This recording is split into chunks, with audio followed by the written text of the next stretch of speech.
Alamin wassalatu wassalamu ala asyrafil anbiya'i wal mursalin wa ala alihi wa sahbihi ajma'in. Subhanaka la ilma lana illa ma 'allamtana innaka antal alimul hakim. Rabbi shrah li sadri wa yassir li amri wahlul 'uqdatam min lisani yafqahu qawli. Amma ba'd. Alhamdulillah ala nikmatil Islam, alhamdulillah ala nikmatil iman, wa kafa biha min ni'mah. Alhamdulillah, segala puji bagi Allah Subhanahu wa Ta'ala yang nikmat-nikmatnya selalu bisa kita rasakan, yang kebaikan-kebaikannya selalu tersampaikan kepada kita bahkan tanpa kita memintanya, tanpa kita berdoa atas hal tersebut. Allah Ta'ala selalu mengirimkan perkara-perkara indah di dalam kehidupan kita. Semoga kita semuanya dijadikan oleh Allah Ta'ala hamba-hamba yang pintar untuk bersyukur, yang paham caranya bersyukur, yang ngerti apa itu syukur,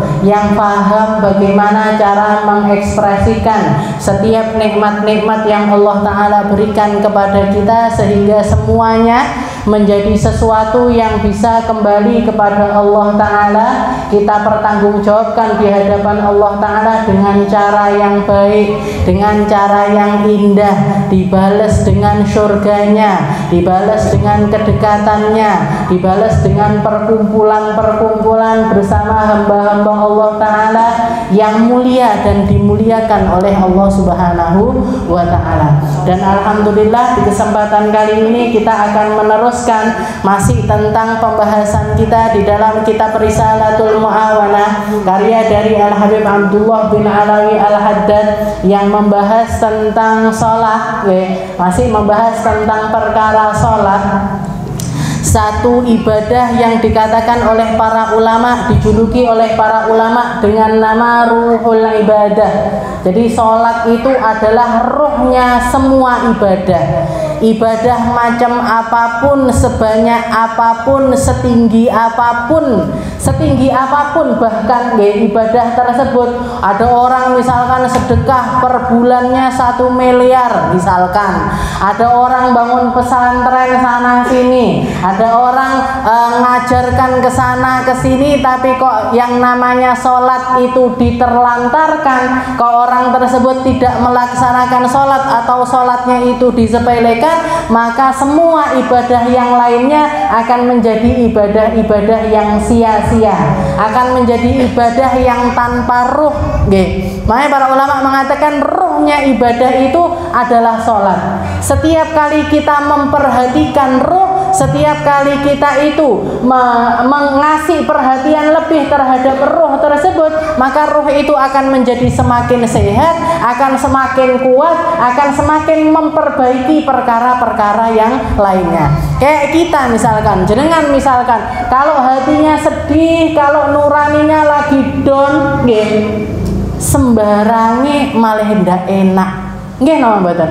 Nggih, semuanya jadi ndak enak. Mau begini nggak enak, mau begitu nggak enak, mau melakukan ini nggak seneng dan lain sebagainya. Ruh, kenapa? Ruhnya nggak seneng, ruhnya ndak dibenahi. Makanya para ulama mengatakan sholat itu adalah ruhnya setiap ibadah.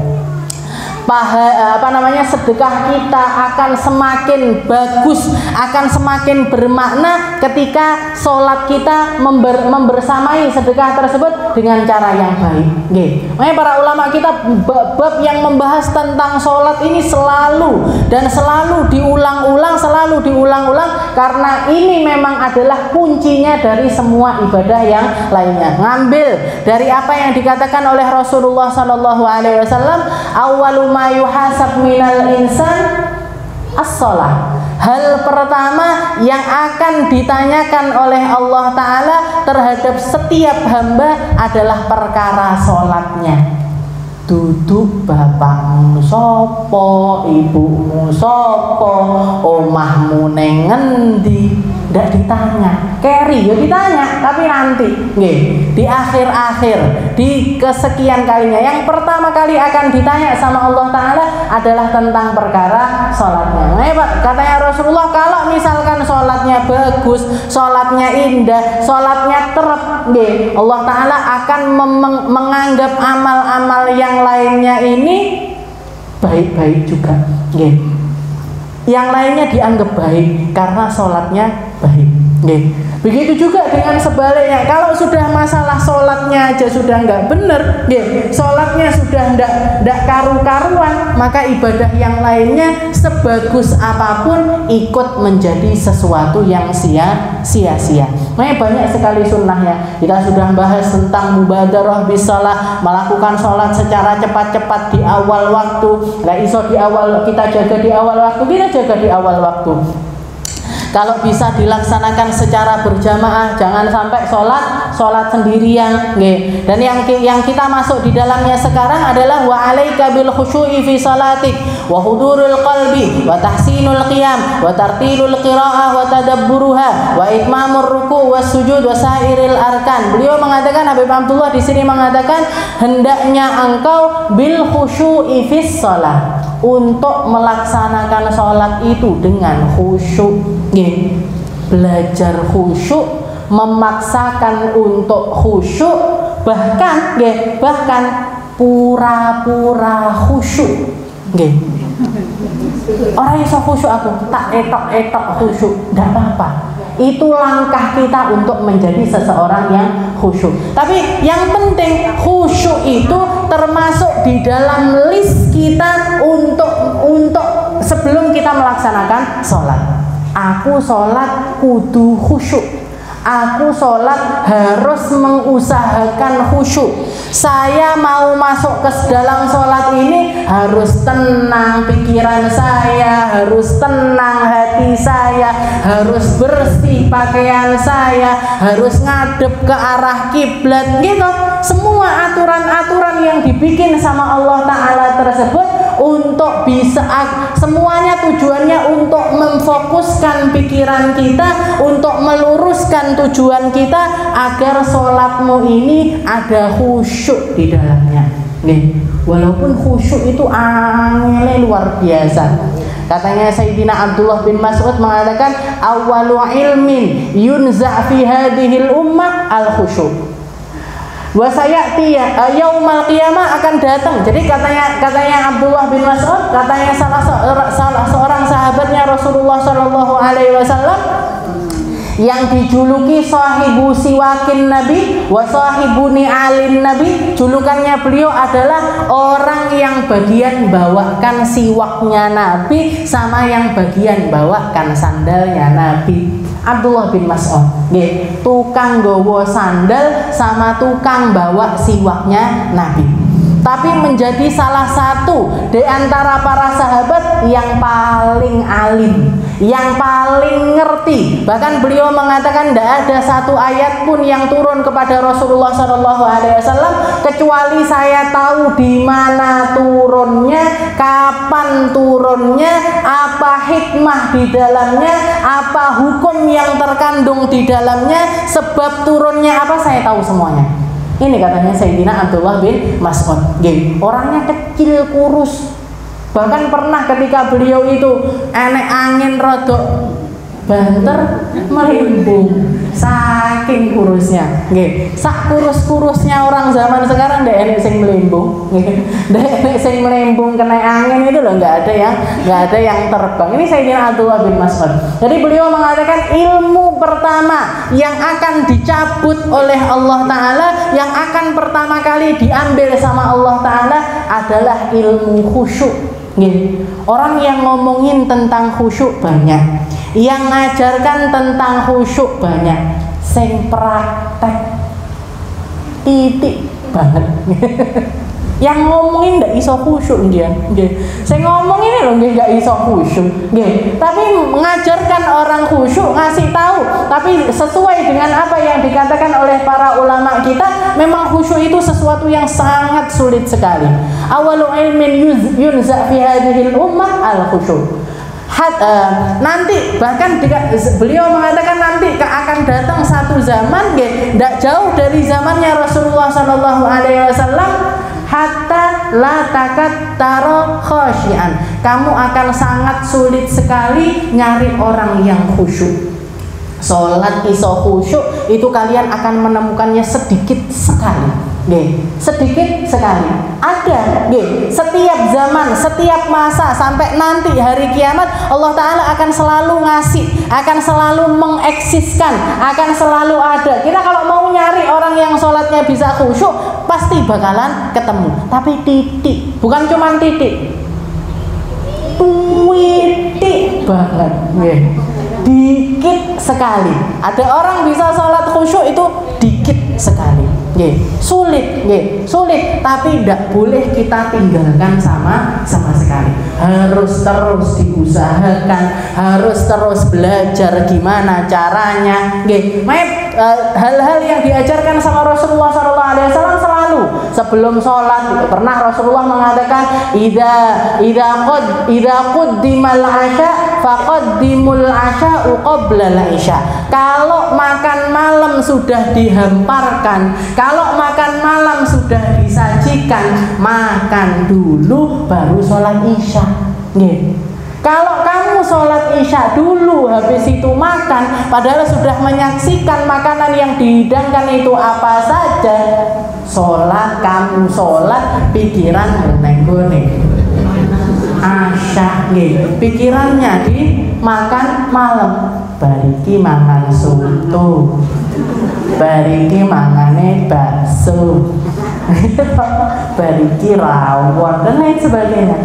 Katanya Nabi, kalau makanan sudah dihidangkan, dan kamu akan melaksanakan sholat, makan dulu baru sholat. Makan dulu baru sholat. Yang penting satu, waktunya sholat ini masih panjang. Lek maghrib kurang 5 menit, makanan sudah ada. Jareke Kak Minah makan dhisik lagi sholat. Maghrib garek 5 menit. Jenengan makan adzan isya. Yang penting itu, yang penting waktunya ini masih panjang. Jadi dulu kan makan sebelum kita itu sholat. Biar apa? Biar kita sholat ini perut sudah kenyang, pikiran sudah enggak ke makanan. Pikirannya sudah enggak ke makanan. Para ulama juga memakruhkan, makruh loh ya, makruh sholat nahan pipis, makruh sholat nahan kentut, makruh sholat nahan BAB, makruh hal-hal. Bahkan para ulama, salah satu hal yang bisa menjadi udurnya sholat di akhir waktu, istilahnya sholat di akhir waktu masih lebih baik ketimbang sholat di awal waktu. Ketika kita sholat di akhir waktu bisa lebih khusyuk dibandingkan ketika kita sholat di awal waktu. Masuk waktu duhur ngantuk banget, angop terus, Ini kalau saya tidurkan 10 menit aja, tak tidurkan 10 menit, nanti habis itu bangun sudah wudhu fresh lagi, sholat saya insya Allah bisa lebih tenang ketimbang saya sholat di awal waktu. Tidur aja dulu, Bu. Tidur aja dulu. Yang penting poin-poinnya untuk sholat lebih afdol itu tetap kita pegang. Di antaranya apa? Sholatnya usahakan tetap berjamaah. Like misalkan saya kalau enggak sholat neng masjid, kalau di masjid kan pasti di awal waktu, di musola di awal waktu. Saya kalau enggak sholat di masjid nanti mesti sholat saya sendirian. Nah ya sudah, dulu kan masih oleh jamaahan ngantuk-ngantuk ritek enggak apa-apa. Kalau jenengan sholatnya berjamaah masih ngantuk sekalipun enggak apa-apa, insya Allah ditanggung sama teman-teman yang lainnya. Yang penting enggak keturun, nanti sujud enggak tangi-tangi, ini batal sholatnya, kan? Nah, jadi seperti itu. Jadi beliau mengatakan walaika bil khusyuk fi shalatik, kamu hendaknya selalu mengusahakan khusyuk di dalam sholatmu. Bahkan Allah Subhanahu wa taala ketika memuji para nabi-nabinya, para rasul-rasul, para orang-orang yang terkasih di sisi Allah Subhanahu wa taala, Allah taala mengatakan innahum yad'unana rahbana wa rahaba wa kanu lana khashiina. Allah taala mengatakan mereka adalah satu kaum yang Allah Ta'ala jadikan mereka ini hamba-hamba yang senengane ndonga. Para nabi itu sukanya berdoa, dikit-dikit doa, doakan orang lain, ya doakan diri sendiri, minta ini sama Allah Ta'ala. Jadi para nabi itu adalah satu kaum, ada satu golongan, adalah manusia-manusia yang dipilih sama Allah Ta'ala, sehingga lisannya itu ringan untuk berzikir dan lisannya itu ringan untuk berdoa. Bahkan kalau sudah doa itu sampai ngerayu-ngerayunya Allah Ta'ala itu sampai seakan-akan mereka adalah orang yang paling pendosa di atas muka bumi. Rasulullah kan seperti itu sholatnya. Sampai Sayyidah Aisyah sendiri nangis melihat ibadahnya Nabi. Ya Rasul, anta nabiyun.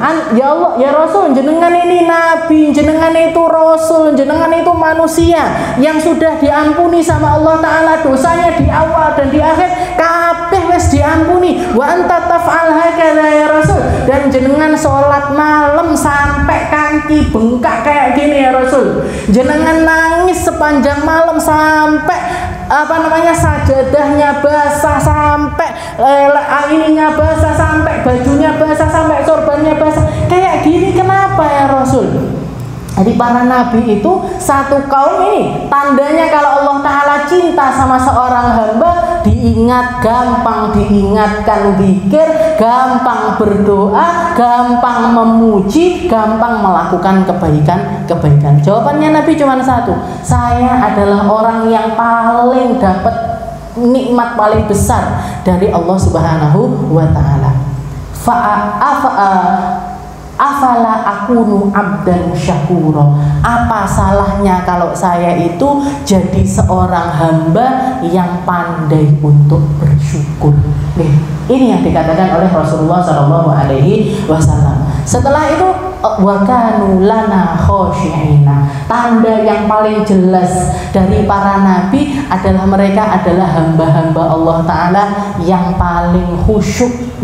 Mereka adalah hamba Allah Ta'ala yang paling khusyuk. Jadi khusyuk itu kayak atributnya para nabi, kayak pakaiannya para ulama, seperti sesuatu yang menempel kepada hamba-hamba pilihannya Allah Subhanahu wa Ta'ala. Bahkan kadang-kadang saking khusyuknya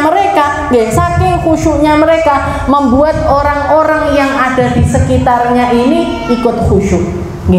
Bikin orang-orang yang ada di sekitarnya ini ikut khusyuk, ikut teratur, ikut merasakan ketenangan yang mereka miliki. Jenengan kalau pernah ke Madinah, jenengan kalau menginjakkan kaki di Madinah, duduk di Madinah, jalan di Madinah, masuk ke dalam pasar-pasarnya Madinah aja loh, neng hati adem.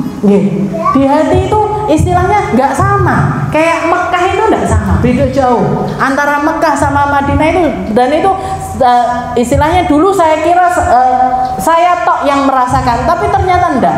Setiap orang yang pulang dari Mekah, dari Madinah, mesti komentarnya itu sama. Kok enggak sama ya Mekah sama Madinah? Madinah itu tenang, pasarnya tenang, tenang, istilahnya hawanya itu tenang. Efek dari apa nih Bu? Efek dari banyaknya orang soleh yang ada di situ, khusyuknya orang-orang yang ada di situ, yang hidup maupun yang mati, yang hidup maupun yang sudah meninggal. Mekah apa ndak kayak gitu? Mekah juga seperti itu.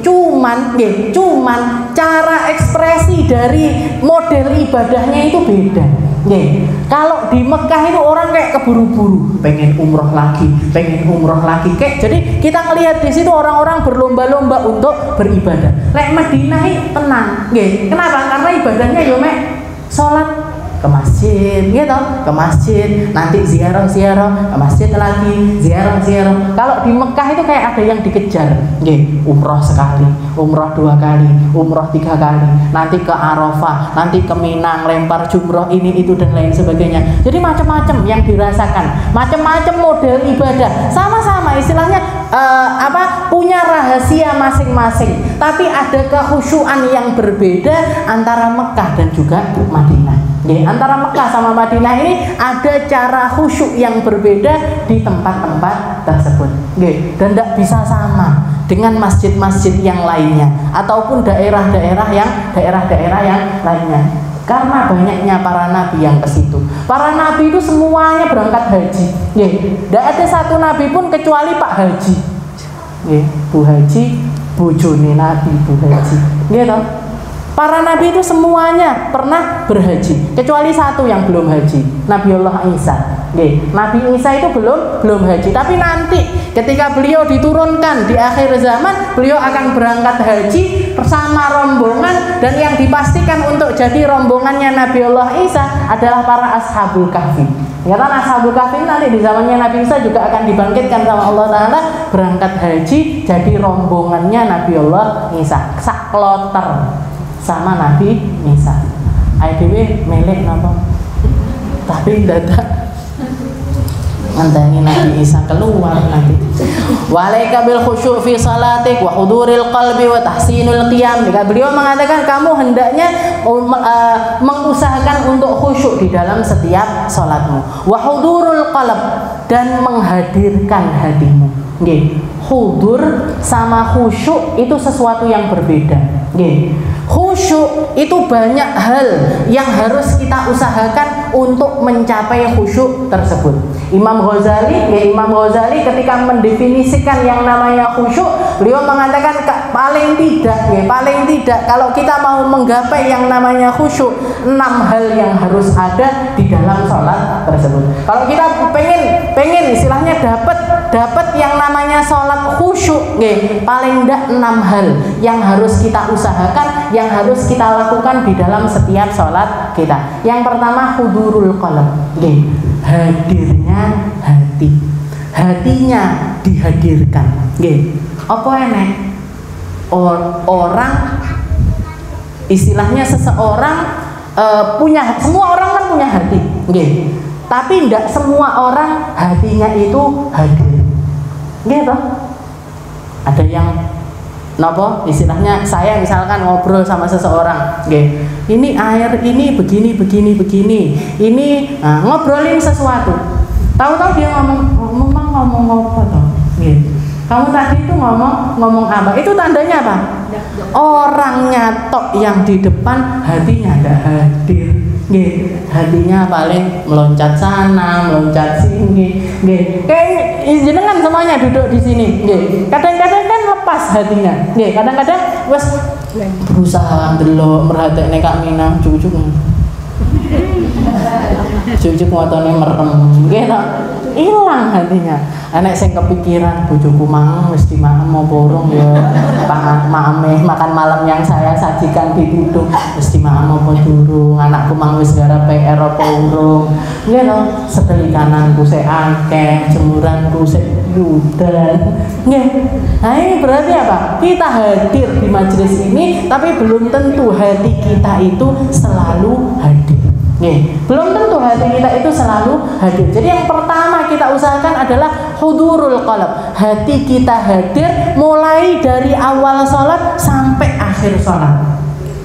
Mulai dari awal sholat sampai akhir sholat, hilangkan semua hal yang mengganggu. Kalaupun misalkan kepikiran sesuatu yang lain, hilangkan. Kepikiran sesuatu yang lain, hilangkan terus, berusaha semacam itu.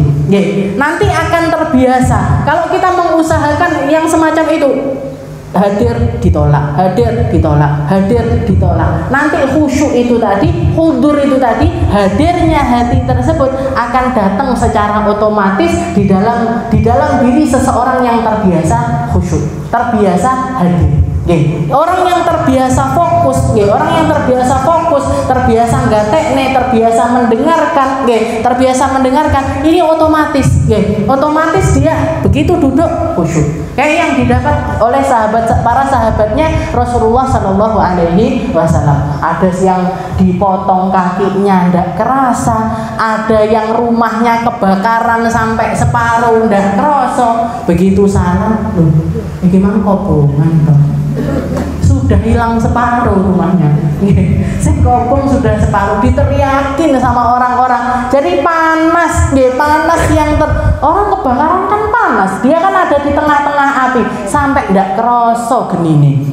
Sampai ndak terasa panasnya api tersebut, saking khusyuknya dirinya, saking hadirnya hatinya di hadapan Allah Subhanahu wa taala. Hudurul qalb. Ini yang pertama. Jadi usahakan dulu hilang di balik ini, hilang di balik ini. Keganggu sama sesuatu dihilangkan, keganggu lagi dihilangkan. Nanti bakalan terbiasa menjadi hadir di setiap salat kita. Setelah itu yang kedua, tafhimul ma'ani, berusaha memahami makna-makna dari setiap gerakan atau ucapan yang kita lakukan. Allahu Akbar, Allah Maha Besar. Cuma Allah yang Maha segalanya. Cuma Allah Ta'ala. Saya sehat, yang ngasih sehat Allah. Saya makan, yang ngasih makan Allah. Saya dapat rezeki, yang ngasih rezeki Allah. Yang manjangkan umur saya Allah. Allahu Akbar. Allah Ta'ala yang Maha Besar, di atas segala-galanya. Allah yang menentukan segala hal, menentukan takdirnya setiap orang, menentukan ajalnya setiap orang. Yang ngasih apapun kepada siapapun cuman Allah. Saya tidak perlu bergantung sama bos saya tidak perlu bergantung sama fulan, saya tidak perlu bergantung sama orang ini, saya tidak perlu bergantung sama siapapun. Saya cukup bergantung dengan Allah Subhanahu wa ta'ala. Itu hadirkan Allahu Akbar. Tidak mek Allahu Akbar. Pokoknya kenapa ke Allahu Akbar? Ya dikongkone ngono. Enggak cuman gitu, tapi kita pikirkan Allahu Akbar. Dari sesuatu yang bisa kita pahami, kita berusaha untuk memahami hal tersebut. Allahu Akbar kabira, walhamdulillahi katsira, wa subhanallahi bukratan wa asila. Allah yang Maha Besar, Allah yang memberi terima kasih ya Allah, segala puji bagi Allah Ta'ala. Dan saya bertasbih memuji Allah Ta'ala di pagi dan siang, di pagi dan petang saya berusaha.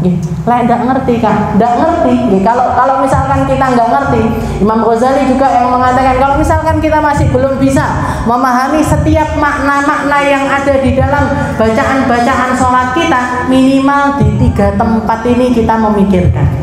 Minimal di dalam 3 bacaan kita faham dan kita khusyuk di dalam untuk memikirkan makna dari perkataan tersebut. Yang pertama adalah ketika kita mengatakan ini wajjahtu wajhiya lillah. Saya sholat ini, saya sedang menghadapkan wajah saya di hadapan Allah Subhanahu wa ta'ala. Alladzi fataras samawati wal ardh, yang merawat, yang bukan cuma merawat, yang menciptakan, ngopeni, merawat apapun yang ada di langit maupun di bumi. Yang ngasih rezeki makhluk langit Allah, yang ngasih rezeki makhluk laut Allah, yang ngasih rezeki makhluk darat juga Allah. Alladzi fatirus samawati wal ardh, yang ngopeni segala yang ada di langit dan juga yang ada di bumi. Itu yang pertama. Lalu yang kedua, ketika kita mengatakan iyyaka na'budu wa iyyaka nasta'in. Iyyaka na'budu wa iyyaka nasta'in. Hanya kepadamu ya Allah saya menyembah, dan hanya kepadamu juga ya Allah saya minta tolong. Saya minta tolongnya itu kalau sama makhluk-makhluk yang lain itu cuman pura-pura ya Allah. Saya minta tolong yang sebenarnya itu hanya kepada Allah. Iyyaka na'budu wa iyyaka nasta'in. Dan yang terakhir, ketika kita baca tahiyat akhir, di dalam lafaz assalamu alaika ayyuhan nabiyyu wa rahmatullahi wa barakatuh. Salam kepadamu wahai nabi. Jadi nabinya ada di hadapan kita. Assalamu alaika ayyuhan nabiyyu wa rahmatullahi wa barakatuh. 3 tempat itu kita usahakan untuk memahami maknanya. Difahami, dihadirkan hatinya, difahami maknanya. Setelah itu yang ketiga, kita juga paling enggak Imam Ghazali mengatakan khusyuk itu hudur, hadirnya hatinya hadir, memahami makna-maknanya. Setelah itu yang ketiga, ma'at ta'zim, sambil mengagungkan segala yang ada di dalam setiap gerakan ataupun perkataan di dalam ibadah sholat kita. Karena kadang-kadang kita ngomong, kita gerak-gerak, kita seperti memahami maknanya, tapi kadang-kadang tidak ada azamah, tidak ada perasaan mengagungkan terhadap perkara tersebut. Karena menjadi sesuatu yang biasa. Sholat kan setiap hari kita lakukan, bahkan sehari lima kali, sehari lima kali. Ini untuk menghadirkan pengagungan itu, itu sesuatu yang sangat sulit. Dan kalau orang cara tergampang untuk kita menghadirkan pengagungan kepada Allah Taala itu adalah dengan cara kita semakin mengenal kepada Allah Taala. Di situ akan semakin datang yang namanya pengagungan. Karena kadang-kadang seperti itu. Kalau kita ketemu sama seseorang setiap hari, kita ngobrol sama seseorang setiap hari kan tambah ini gitu. Nah, itu al-azamah. Setelah itu yang keempat, haibah. Sambil haibah itu kalau para ulama mengatakan khaufun mansya'ahut ta'zim. Nah, setelah kita adanya pengagungan, nanti semakin besar pengagungan tersebut, yang keluar adalah haibah. Yang keluar adalah haibah. Haibah itu kewibawaannya Allah Ta'ala, merasakan kewibawaannya Allah Subhanahu wa Ta'ala. Dan yang kelima ar-roja. Roja itu selalu berharap dari setiap sholat dan juga ibadah kita, selalu menganggap mesti ditompo, mesti diambil, mesti bikin saya semakin dekat, mesti bikin saya dapat pahala yang banyak. Itu juga harus kita hadirkan. Dan yang terakhir al-haya, masukkan rasa malu di situ. Kita sholat, kita berusaha khusyuk, kita berusaha untuk hudur dan lain sebagainya, tapi terus sambil punya perasaan haya itu bisa dibilang kebalikannya roja. Roja itu tadi berharap, istilahnya berharap. Haya, pengen diterima tapi merasa tidak pantas untuk diterima. Nah, itu namanya haya. Ini kalau kita bisa menggabungkan keenam hal ini di dalam sholat kita, itu namanya khusyuk. Di situ akan dapat yang namanya khusyuk. Angel. Dan efeknya, seperti yang dikatakan oleh Allah Subhanahu wa Ta'ala, alladzina hum ala salatihim daimun. Mereka ada golongan-golongan manusia yang mereka itu sholatnya mereka itu daimun. Daimun itu mereka itu selalu sholat. Sholat, kekhusyuan, kehadiran hati itu bukan cuma di dalam sholat saja, tapi seluruh hal yang ada pada diri orang tersebut khusyuk. Ada ketenangan di dalam dirinya, ada haibah di dalam dirinya, ada keagungan di dalam dirinya, di dalam setiap hal yang menjadi keseharian mereka sekalipun, itu orang bisa merasakan. Ini orang-orang yang tidurnya yo sholat, makannya yo sholat, minumnya yo sholat, jalan-jalannya ya sholat, kemanapun dia berada, dia seperti bawa sholat itu di dalam dirinya. Di dalam diri orang-orang tersebut. Ini orang-orang yang sholatnya itu terjaga dan sholatnya itu penuh dengan kekhusyuan yang sampai istilahnya bisa dibilang ngeluber. Akhirnya zikire yo melok khusyuk, puasanya ya ikut khusyuk, ngajinya ya ikut khusyuk, belajarnya ya ikut khusyuk, didik anak-anak juga ikut khusyuk. Bahkan kadang-kadang sesuatu yang kelihatannya seperti permainan juga ada kekhusyuan di dalamnya. Rasulullah SAW itu kalau kita lihat hidupnya itu ibadah terus kan boten. Nggih, kadang-kadang lomba lari sama Sayyidah Aisyah, kadang-kadang yo renang, kadang-kadang yo dolanan kuda-kudaan sama cucu-cucunya, nggih. Tapi haibah itu selalu terasa. Bahkan di dalam hal-hal yang kita anggap sesuatu yang Rasulullah yo dolanan tiba-tiba. Nggih, Rasulullah juga main-main sama cucunya. Saya berarti juga ndak apa-apa main-main sama cucu saya. Tapi apa iso podo? Nggih, main-mainnya kita sama cucu kita sama main-mainnya Rasulullah dengan cucunya bisa sama? Nggak bisa. Karena khusyuk itu tadi sudah meluber sampai ke setiap sendi-sendi kehidupannya, semuanya penuh dengan kekhusyuan. Ala salatihim daimun. Kalau kita pikirkan ini maksudnya Allah Ta'ala gimana? Orang yang terus sholat boten. Tapi makna dari sholat itu membersamai jiwanya, mencegah dia dari keburukan, mencegah dia dari melakukan kesalahan, mencegah dia dari melakukan sesuatu yang tidak diridhoi oleh Allah Subhanahu wa Ta'ala. Hudurul qalb wa tahsinul qiyam. Katanya Habib Abdullah, setelah itu khusyuk, kita menghadirkan hati, memperbaiki cara berdiri kita, memperbaiki bacaan-bacaan kita, memikirkan makna-makna yang ada di dalamnya, wa itmamur ruku' was sujud, dan juga menyempurnakan rukuk dan sujud kita. Jadi masalah hati, masalah sesuatu khusyuk itu kan tempatnya di dalam hati, gitu. Khusyuk itu kan tempatnya tidak kelihatan, tidak ketok di dalam jiwa. Tapi beliau mengatakan wa itmamur ruku' was sujud, hendaknya kamu itu menyempurnakan rukuk kamu, sujud kamu, iktidal kamu, duduk di antara dua sujud kamu, tahiyat kamu, sempurnakan. Jangan keburu-buru di dalamnya.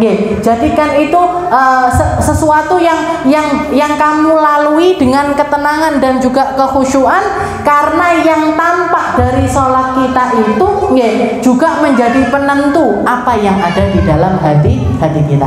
Kalau jenengan melihat ada orang sholat, Allahu Akbar,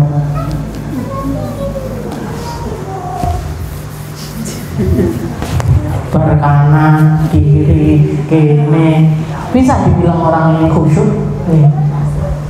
Ndak khusyuk, bikin orang lain ndak khusyuk. Saya sebelah bakal garuk-garuk, gitu. Sudahlah dia ndak khusyuk, bikin orang-orang yang ada di sekitarnya itu nggak khusyuk. Rasulullah pernah ketika melihat ada satu orang sholat itu sambil main-mainkan jenggotnya.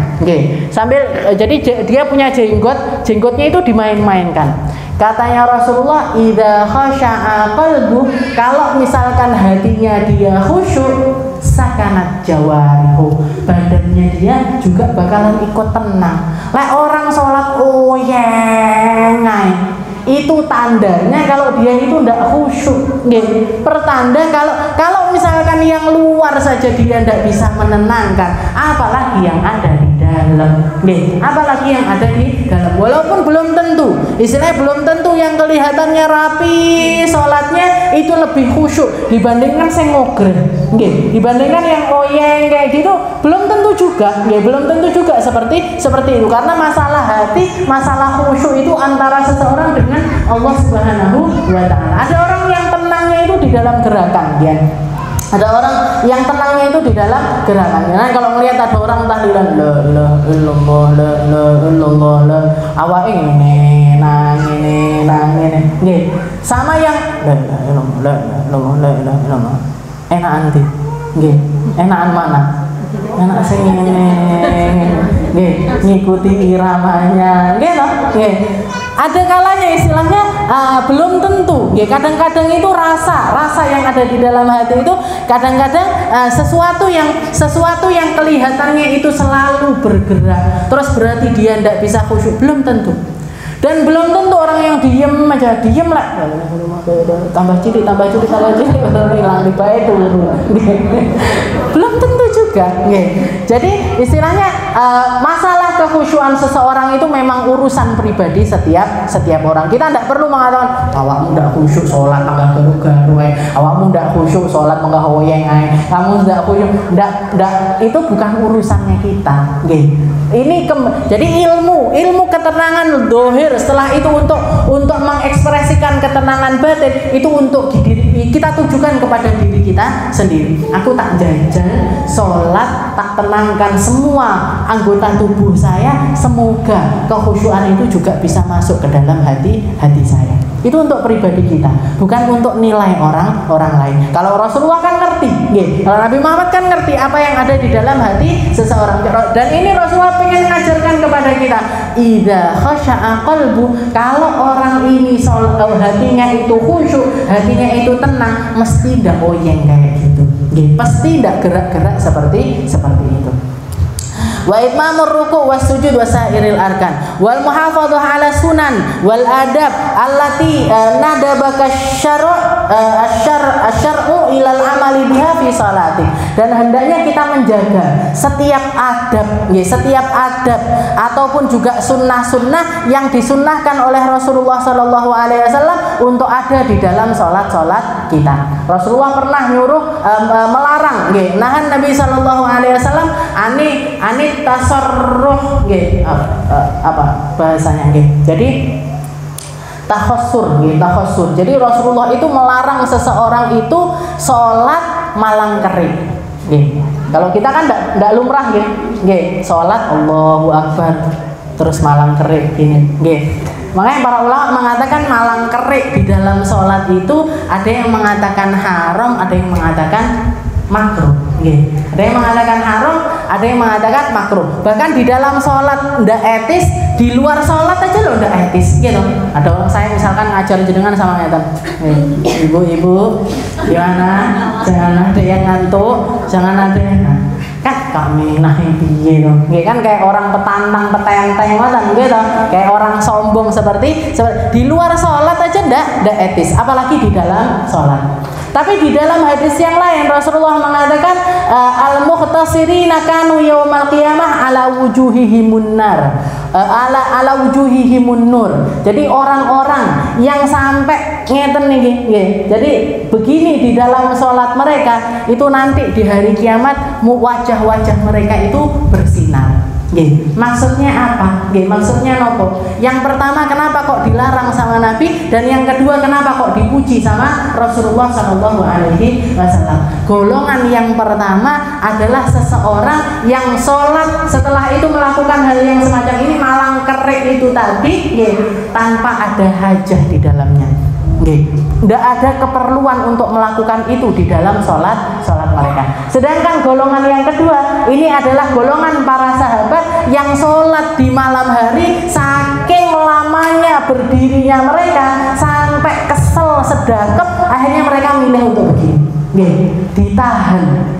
Ditahan untuk terus bisa berdiri di dalam sholat mereka, untuk memperbanyak berdirinya, memperpanjang bacaan Al-Quran di dalam malam-malam mereka, sehingga mereka sholat sholat yang pertamanya sedekap sampai begini, engkau nyandar, tapi tetap sholat mereka. Orang-orang yang memperpanjang sholatnya, yang banyakin baca Al-Quran di dalam sholat malam mereka, itu nanti di hari kiamat wajahnya mereka bersinar luar biasa. Kita kan nggak pernah berjuang sampai kayak gitu. Sholat yo suratnya jadi ya juz amma, Yasin. Pernah dengan sholat pakainya surat Yasin atau apa tabarok, apa surat Hamim as-sajdah, itu aja nggak sampai capek. Kalau misalkan yang kita baca itu Yasin, Al-Muluk dan lain sebagainya, itu nggak sampai capek. Ini seberapa capeknya kok sampai mereka itu berdiri nggak kuat lagi sedekap, kesel, mungkin sampai 3 jam, 4 jam, 5 jam, sampai mereka itu gini. Engko wis keselnya nih, wis keselnya sing sebelah sini, nanti capek lagi ngandar. Bahkan sebagian di antara mereka bawa tongkatnya itu dipakai sandaran badannya, saking lamanya berdiri di dalam sholat. Orang-orang kayak gini yang sudah sepantasnya ketika di hari kiamat wajahnya bersinar luar biasa. Kita paling kertip-kertip, enggak bersinar sekalipun kertip-kertip, sholat malamnya 2 rakaat, petang rakaat, lain tuh hidayah 6 rakaat, kertip kene, ya.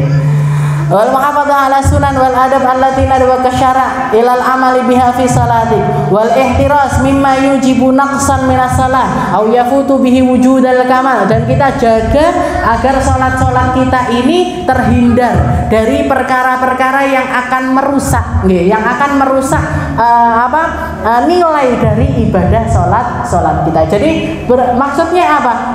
Khusyuk di dalam salat, kesempurnaan dari salat itu harus menjadi sesuatu yang terus-terusan kita usahakan. Harus menjadi sesuatu yang ada di dalam setiap salat kita, di setiap ibadah kita, di dalam setiap penghadapan kita kepada Allah Ta'ala. Jangan sampai istilahnya wong salat, wong dikiran ya dikiran, dijak yasinan ya yasinan, tahlilan yo tahlilan, pengajian yo pengajian. Jangan sampai di situ. Jangan cuman kamu taruh di situ tujuanmu, maksud dari ibadahmu, jangan kamu taruh di situ, jangan ditaruh di level itu, tapi terus naikkan, terus usahakan. Aku ngaji, pengenku ini. Ya Allah, sehatkan kaki saya biar terus bisa ngaji. Ya Allah, sehatkan terus pikiran saya biar terus bisa ngaji. Ya Allah, tambahi rezeki saya, rezeki dohirnya tambahi. Ya Allah, rezeki batinnya juga terus. Ini semuanya doa-doa, panjatan doa seperti itu. Lek ndak donga, jenengan zikir jalan Allahumma sholli ala sayyidina Muhammad wa ala sayyidina Muhammad. La ilaha illallah, la ilaha illallah, la ilaha illallah, subhanallah. Atau kalau enggak gitu kita minta Allahumma ftahna futuhal arifin. Ya Allah, saya ngaji, ya Allah bukakan pintu pemahaman saya, bukakan pintu pikiran saya, bukakan. Minta, jenengan minta. Di situ akan selalu ada pengabulan dari Allah Subhanahu wa Ta'ala, dan di situ akan naik derajat dari setiap ibadah kita. Akan naik, dikirim jenengan naik kelas, ngajinya jenengan naik kelas, sholat jamaahnya jenengan naik kelas, yasinannya jenengan naik kelas, tahlilannya jenengan, semuanya akan naik kelas ketika kita menjaga setiap hal seperti yang diajarkan oleh Rasulullah Sallallahu Alaihi Wasallam. Wal ihtiras amma yujibu naqsan min as-salah aw yafutu bihi wujudal fa innaka idza fa'alta dzalik kharajat salataka baydaan musfirah. Dikatakan kalau orang sholat dengan cara yang semacam itu, seperti yang kita sebutkan tadi, dijogo mulai dari yang dohir sampai yang batin, niatnya dan lain sebagainya. Ini nanti ketika dia selesai sholat, begitu assalamualaikum warahmatullah, assalamualaikum warahmatullah, sholatnya itu keluar dari dirinya. Sholatnya itu keluar dalam bentuk cahaya yang sangat menyilaukan, naik kepada Allah Subhanahu wa Ta'ala. Sholatnya naik, sholatnya yang ngelapor, sholatnya yang ngasih istilahnya bikin laporan kepada Allah Ta'ala, ini loh sholat hambamu fulan bin fulan. Sholat itu akan menjadi seperti itu sambil mengatakan hafidhakallah kama hafadtani. Semoga Allah Ta'ala menjaga engkau sebagaimana engkau menjaga saya. Kamu jaga saya, kamu jaga mulai dari takbiratul ihram sampai salam, berusaha khusyuk, berusaha hudur, berusaha untuk semua hal-hal yang bisa memicu kepada kekhusyuan itu kamu usahakan. Maka semoga Allah Ta'ala jaga kamu sebagaimana kamu menjaga saya. Ini dari hadis yang diceritakan oleh Rasulullah Shallallahu Alaihi Wasallam. Tapi kalau enggak, sholat sholat, pokoknya sholat, pokoknya rukuk, pokoknya i'tidal, pokoknya sujud dan lain sebagainya. Wa illa kharajat sauda mudlimah taqul, maka sholat yang dia begitu assalamualaikum warahmatullah, assalamualaikum warahmatullah, sholatnya itu keluar dari dirinya dalam bentuk kegelapan. Dalam bentuk sesuatu yang hitam, gelap. Setelah itu mengatakan dhayya'akallah kama dhayya'tani. Semoga Allah Ta'ala menyia-nyiakan kamu sebagaimana kamu telah menyia-nyiakan saya. Kamu takbir ala kadarnya, kamu baca iftitah tidak ngerti maknanya, kamu baca Fatihah tidak paham isinya, kamu baca surat bar maca lali surat opo kuwi mang sing tak waca. ruku, iktidal tidak ada rasanya sama sekali. Maka sholat ini tadi doakan kepada orang yang melakukan sholat tersebut, dayya'akallah kama dayya'tani. Semoga Allah Ta'ala menyia-nyiakan kamu sebagaimana kamu telah menyia-nyiakan saya. Na'udzubillahi min dzalik. Waqad qala alaihi salatu wassalam, dan Nabi Muhammad juga pernah mengatakan, laisa lil mar'i min salatihi illa ma aqala minha. Yang pantas untuk diterima sama Allah Ta'ala dari salatnya seorang hamba adalah salat-salat yang dia khusyuk di dalamnya, yang dia berakal di dalamnya, yang dia berusaha memahami maknanya.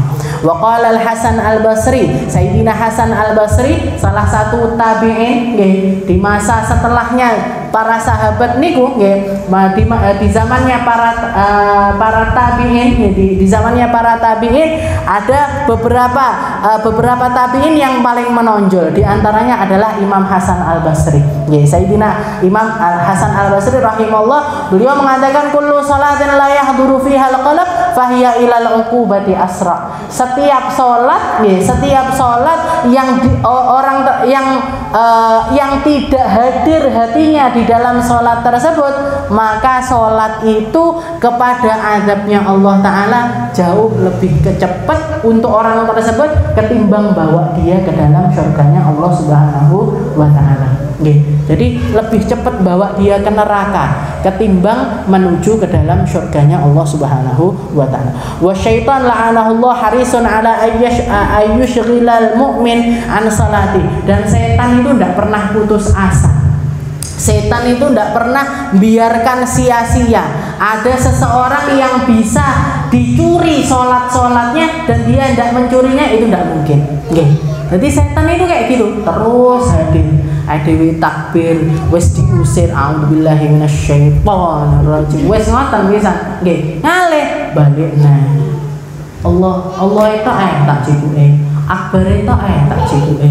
Ini wajah tunya tak cikuk. Ini setan itu kayak gitu. Diambil. Kekhusyuan kita itu diambil. Nanti sudah hadir, diambil lagi. Hadir, dihadirkan ini, diingatkan ini, dibisi ini dan lain sebagainya. Setan itu tidak pernah putus asa. Kok ada yang putus asa? Seorang usah khusyuk rintang, usaha-usaha memang orang iso-iso.